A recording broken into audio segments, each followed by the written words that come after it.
pops on, singing to that highway song. Got a little naive smile, the kind that drives you out. Nothing like playing with fire, brings boy to life.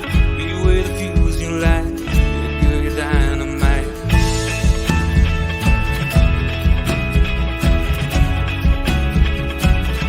You made my day when you walked inside town beside me, whispered with your eyes, let's go.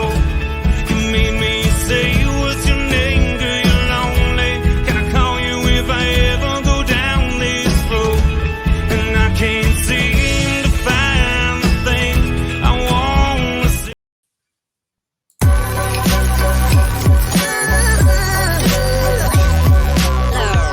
The following is a presentation of the Belly Up Sports Media Network.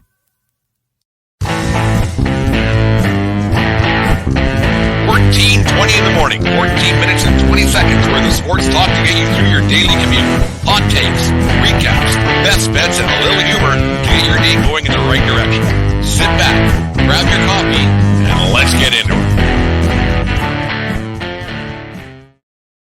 All right, 14:20 in the morning for this May the 15th, 2023. Today's show is brought to you by SeatGeek.com, the SeatGeek app. Use promo code 1420pod at SeatGeek.com today and save yourself $20 on your first purchase. Remember, we are part of the Belly Up Media Network and Belly Up group of shows. Make sure you go to BellyUp.com and check out all the great articles and other podcasts and videos that we have there at bellyup.com for your viewing and sports needs as we go.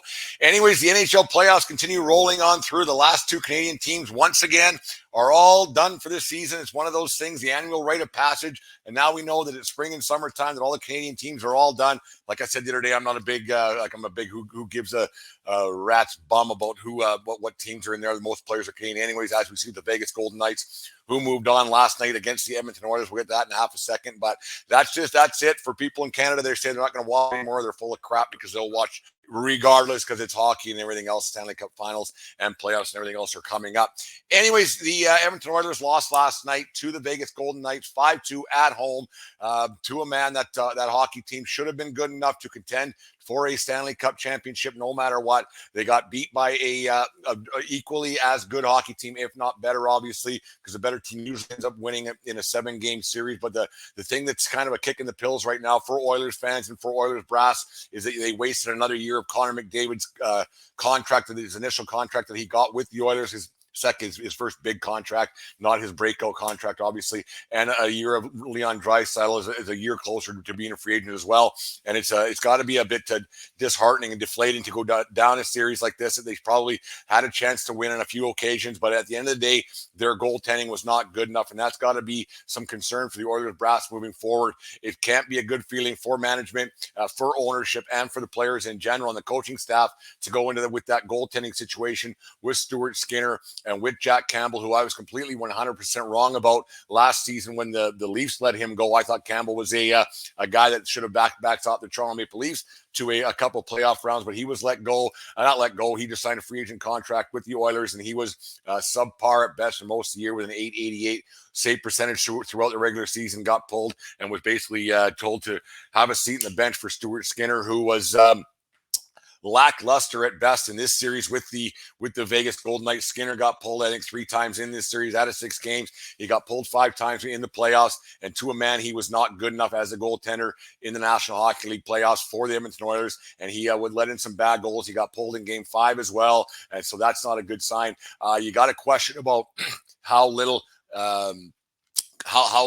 there must be a huge lack of confidence in Jack Campbell, in the Oilers brass, when they decided to go with a guy that they had no confidence in to finish off a game a couple of occasions, especially in Game 6 or Game 5 and Game 6, where the Oilers coaching staff decided to stay to go to Campbell and said, you know what, boy, let's go back to him to start Game 6. I don't understand that logic there. I don't understand why you can continue to pull a guy and expect that just overnight he would get better. The thing about goaltending, it's a very slippery slope. You don't lose your skill. You lose that space between your ears goes away a little bit, and you get a little bit second guessing yourself. So people do forget that Skinner is a rookie in National Hockey League. He's up for the Calder Trophy, but the thing he got with Skinner is he's an older rookie, so maybe they thought that maybe he could bounce back and have a game here, a game there, and try to save the Oilers' season. But it didn't turn out that way, and he let a goal in 24 seconds in the game, I think, last night, and then Oilers bounced back and took the 2-1 lead, but that was basically it for the Oilers.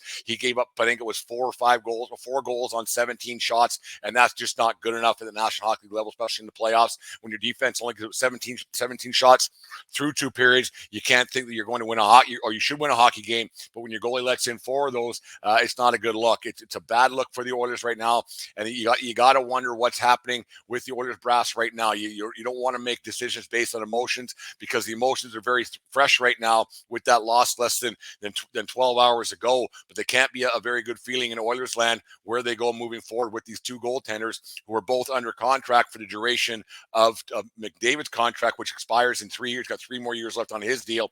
Draisaitl only 2, so they're kind of wasting time.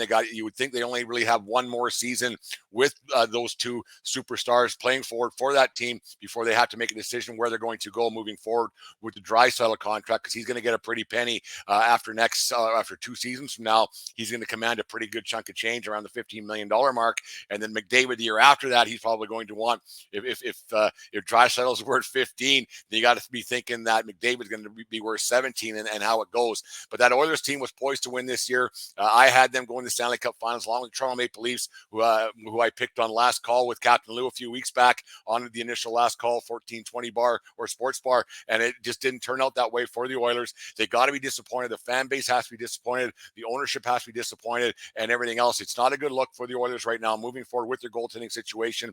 But it seems that's got a lot of teams curiosity up of where they go forward with goaltending. Goaltending isn't great throughout the National Hockey League right now. If you could tell me who the starting goaltender is for the Vegas Golden Knights moving forward, yeah, it's some Klim guy. I think his name is. I got it written down here somewhere, but it don't much matter. It's not like he's the next coming of Christ. What's his name? Aiden Hill. Sorry, Mr. Hill, Mr. and Mrs. Hill, for forgetting your son's name. But that's how forgettable goaltending is right now in the National Hockey League. You're not getting good performances from anybody really in general. You're getting a lot of subpar performances. You look at Ottinger going for Dallas Stars in Game 7 tonight. He's supposed to be one of the best top 5 goalies in the league right now, and he might be the only reason why that series is going 7, because he hasn't been good. I mean, that Seattle team is flying. They're like that. I watched that game on Saturday, and that team is to a man.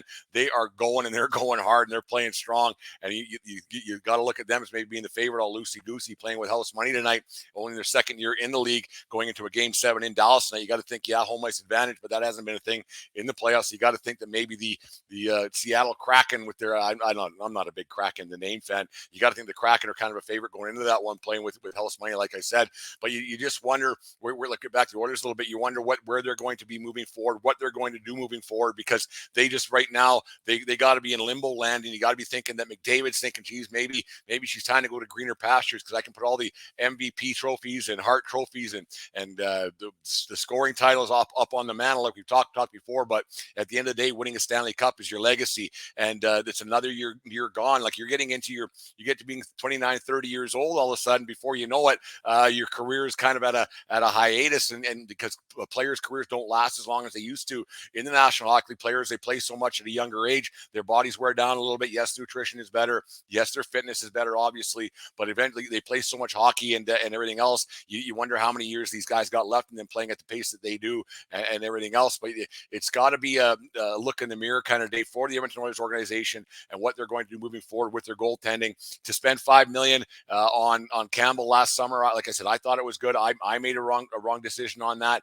And then you got Skinner at 3 years after this year at 2.6 a year. So that's $7 million in goaltenders that you don't have any confidence in either of them right now moving forward. It's a bad situation that you got to have for your team, trying to build a hockey team for next year, because they've already been thinking about next year land before they got into the end of this year's playoffs. That's the way it all works. You can't be reactionary when the playoffs are over. You got to be planning the team ahead of time. But it's not a good look for the Oilers, and you got to wonder if the McDavid camp is going to be going into GM Ken Holland's office and saying, hey, what's the plan here moving forward? Because we want to win. We only have so many years to win. Is there something that needs to be done?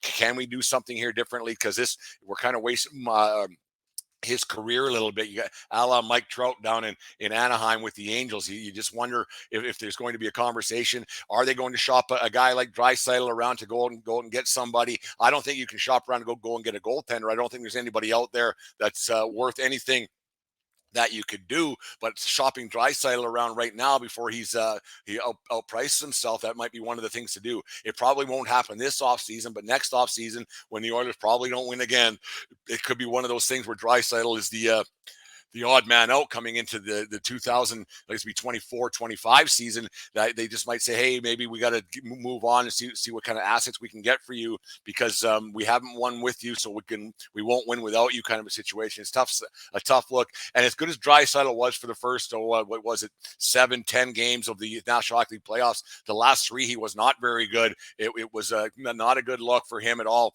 -4, -5 in the last 3 games. Didn't get a goal. Hit some goal posts in Game 5, I think it was, or Game 4, and I had a chance to put that game over the edge to the Oilers early that night, but just couldn't capitalize. Wasn't getting the puck looked like he got earlier on in these playoffs, where he was scoring at a record pace, and people thought he was going to get 19 by the end of the second round. But as lo and behold, the Edmonton Oilers, they're on the outside looking in, and it's a season of what ifs once again in Oiler Nation. You wonder where they are going to be moving forward.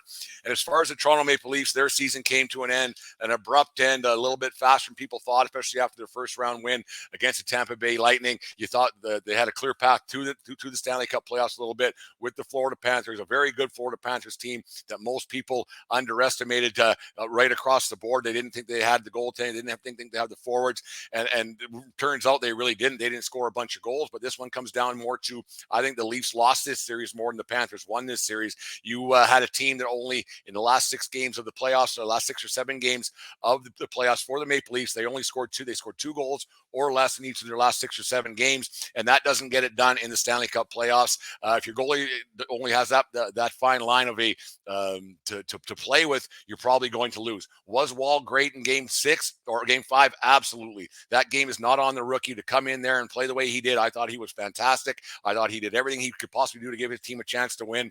People want to point to the disallowed goal, the Riley goal that should have been a goal, that somehow they didn't see it was a goal near the end of the second period. I do not understand how that was not a goal. And then lo and behold, there is definitive evidence later on in the broadcast, in the intermission, that showed it was clearly in the net. I'm not being a guy that being a Leafs apologist. I'm not saying the Leafs would have won the game. I'm not saying that they deserved better, because you know what? The best way to avoid that situation is avoid the situation. Don't fall down 3-0 where you're dependent on a referee's call or go into the war room in Toronto to save your season. If you don't need that situation, like if that was the other way around and the tie was turned and Florida had that goal disallowed, we wouldn't be talking about it, right? It wouldn't be a big deal. Yes, it's a kick in the pills, and yes, it hurts your team's chances to win that hockey game, because every journey begins a single step. There's me being motivational here on a Monday morning at 1420 World Headquarters. But in general, if you don't, the way to not need that goal so badly is to not fall down 3-0. It's not a situation. They were going to probably win that series, because winning 4 in a row is tough. It hasn't been done before in other sports. Yes, it's only been done 4 other times in National Hockey League history, in recent history, mind you, with the Kings doing it and the Flyers doing it in recent history. And by I say recent, like in the last 10, 12 years. But for the Leafs to have won that series, it would have been tough. I put this loss of this series, I put it solely in the hands of Austin Matthews, and I might get some pushback on this, and I don't care. I thought Matthews was light. I thought he was uninspired. He didn't score. He wasn't very good. Is something going to come out in the pressers today or tomorrow that he was injured? Maybe. But you know what? To a man, he just seems to be an uninspired hockey player come the playoffs, and he's going to want an extension after next season. They have a chance to move him before the July 1st trade or the deadline or free agency, whatever you want want to call it, and that's the deadline that the Leafs and him have in the contract where they can move him moving forward. I would shop that guy like no one's business. I would shop him around and find us somebody better, find us someone with a little bit of jump, find us someone with a little more speed. Yeah, he was a 60-goal guy last season, but he just seemed uninspired throughout these National Hockey League playoffs and just doesn't seem to be the guy for the Leafs moving forward. They need a guy that was with a little bit more emotion, a little bit of jump. Of the two superstars, who would you rather have, Austin Matthews or Connor McDavid? Connor McDavid, he plays with emotion, he plays with heart. Yes, they're two different people, and I can't expect every hockey player in the world to have the same kind of jump and same kind of focus and same kind of emotion, because that's not how human beings are. But I wish that Matthews would show a little bit of heart and show a little bit of emotion moving forward. I put this loss solely on him. He just looked like he doesn't care. He did not do anything. The 2018 signing of Tavares has turned out to be a complete bust. He's not the kind of guy that you would give $11 million to now. So why?